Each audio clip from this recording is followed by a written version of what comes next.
మహాభారతంలో వ్యాస భగవానుడు నన్నయ్య గారు పితృలను తీర్చుకోవడానికి గృహస్థాశ్రమమే మార్గమని జరత్కారుని పితృదేవతలతో ఈ విధంగా చెప్పిస్తున్నారు.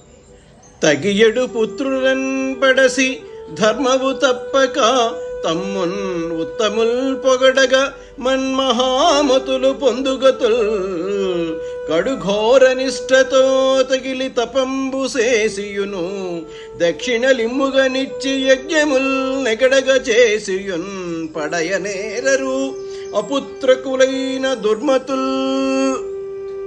ఎన్ని యజ్ఞయాగాదులు చేసినా, ఎంత డబ్బు సంభావన రూపంలో బ్రాహ్మణోత్తములకు ఇచ్చినా, ఘోర నిష్ఠతో తపస్సులు చేసినా, వివాహం చేసుకుని పిల్లలను కని గృహస్థాశ్రమంలో ఉండని వాడికి ఎట్టి పరిస్థితుల్లోనూ స్వర్గద్వారాలు తెరుచుకోవు అని అర్థం.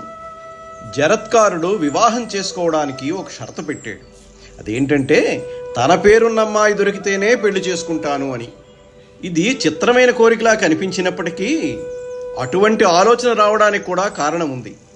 వాసుకి చెల్లెలు జగత్కారుని చేసుకుంటే తప్ప, మహాపురుష జననం జరిగితే తప్ప జనమేజయుడు సర్పయాగం చేసేటప్పుడు పాములను రక్షించేవాడు పుట్టడు. అందుకని అటువంటి మహాపురుష సంపర్కం చేత మహాతేజోవంతుడైన కొడుకు పుట్టాలి. కాబట్టి జరత్కారుని నోటి వెంట ఈ విధమైన షరతు వచ్చింది. వాసుకి చెల్లెలి పేరు జరత్కారు.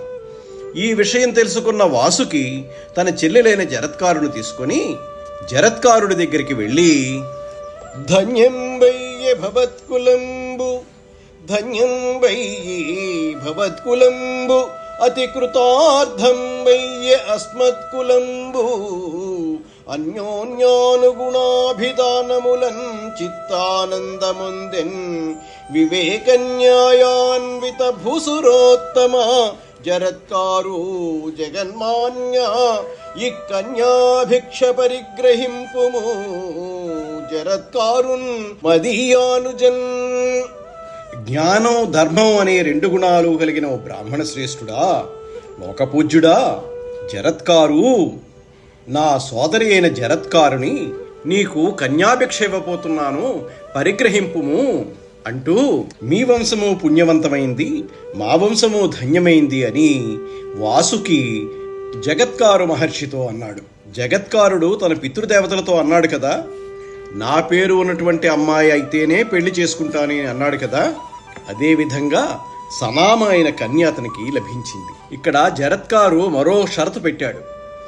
నిన్ను నేను నా పత్ని స్థానంలోకి తీసుకుంటున్నాను, ఒక్క విషయం గుర్తుపెట్టుకో, నాకు